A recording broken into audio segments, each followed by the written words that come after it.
നമസ്കാരം, ശാന്താസ് കിച്ചണിലേക്ക് സ്വാഗതം. നമ്മളിന്ന് ചെയ്യുന്നത് നെത്തോലി പീര പറ്റിച്ചത്. അപ്പം നെത്തോലി പീര പറ്റിച്ചത് നമ്മൾ ഒരു 1/2 കിലോ നെത്തോലി വാങ്ങിച്ചിട്ടുണ്ട്.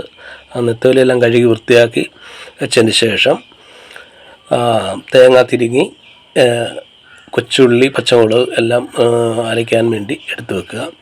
അതിനുശേഷം അതിലേക്ക് മല്ലിപ്പൊടി, മുളക് പൊടി, മഞ്ഞൾപ്പൊടി, ഉലുവാപ്പൊടി ഇതെല്ലാം കൂടെ സമം ചേർത്ത്, ഇതിപ്പം ഒരു സ്പൂണ് മല്ലിപ്പൊടി എടുത്തിട്ടുണ്ട്, 1 സ്പൂണ് മുളക് പൊടി, പിന്നെ അതിന് ശേഷം മല്ലിപ്പൊടി, പിന്നെ ഉലുവാപ്പൊടി ഒരല്പം മതി. ഇത് എല്ലാം കൂടെ മിക്സ് ചെയ്ത് നല്ലപോലെ പുരട്ടിയിട്ട് നമ്മുടെ അരകല്ലിൽ അരച്ചെടുക്കണം. അരകല്ലിൽ അരച്ചെടുക്കുമ്പോഴാണ് അതിൻ്റെ ഒരു രുചി ഉണ്ടാകുന്നത്. അപ്പം ഇതെല്ലാം കൂടെ ഉലുവാപ്പൊടി ഇട്ട് ഇതെല്ലാം കൂടെ മിക്സ് ചെയ്ത് റെഡിയാക്കും. അപ്പോൾ എന്താ, നെത്തോലി വെട്ടി കഴുകി വൃത്തിയാക്കി വെച്ചിട്ടുണ്ട്. അപ്പോൾ ഇനി ഇത് അരയ്ക്കുകയാണ്. അത് തേങ്ങയും ഇതെല്ലാം കൂടെ പുരട്ടിയിട്ട് അത് അരകല്ലിലേക്ക് ഇട്ട് അരച്ച് ആദ്യം ഇതൊന്ന് ചതച്ചെടുക്കുകയാണ്. ചതച്ച് അങ്ങോട്ട് മാറ്റി വെച്ചിട്ടുണ്ട്. ബാക്കി കൊച്ചുള്ളിയും പച്ചമുളകും എല്ലാം കൂടെ അരയ്ക്കും. അത് ഇങ്ങനെ ചതച്ചെടുക്കാവുള്ളൂ. എന്നാലേ അതിൻ്റെ ഒരു രുചി ഉണ്ടാകുന്നുള്ളൂ. ഒരുപാട് അങ്ങ് അരഞ്ഞ് നല്ലപോലെ പരുവാക്കരുത്. ഈ കൊച്ചുള്ളിയാണ് ചതയ്ക്കുന്നത്.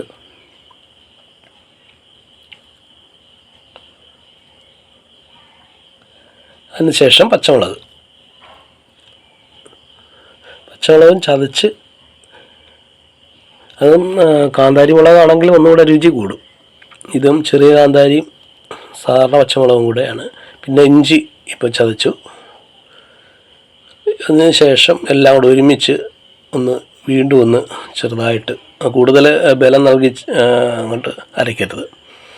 ഒരു തോരൻ പരുവത്തിന് നമ്മൾ അരയ്ക്കില്ല. ഇപ്പം പിന്നെ ബീൻസ് പയറൊക്കെ തോരൻ വെക്കാൻ ചതയ്ക്കത്തില്ല, അതേപോലെ ജസ്റ്റ് ഒന്ന് അരച്ച് റെഡിയാക്കി അതിൻ്റെ അരകല്ലിൽ നിന്ന് വടിച്ചെടുത്ത് അത് നമ്മുടെ നെത്തോലിയുടെ കഴുകി വൃത്തിയാക്കി വെച്ചതിനകത്തേക്ക് ഇട്ടതിന് ശേഷം തോട്ടുപുളി ചതച്ച് കീറി അതിനകത്തേക്ക് ഇടുക.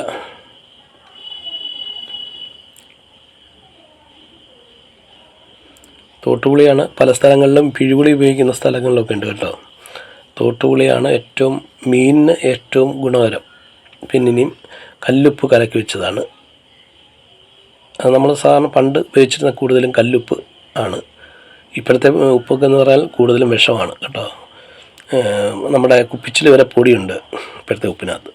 അപ്പോൾ അതുകൊണ്ട് കല്ലുപ്പ് കൂടുതൽ ഉപയോഗിക്കുക. അത് പുരട്ടി റെഡിയാക്കിയിട്ട് നമ്മുടെ സ്റ്റൗവിലേക്ക് കത്തിച്ച്, ചീനിച്ചട്ടിയിലാണ് വെക്കുന്നത് കേട്ടോ. അങ്ങനെയാണ് നെത്തോലി പീര പറ്റിച്ചത്. വലിയ നെത്തോലിയാണ്. ഓക്കെ.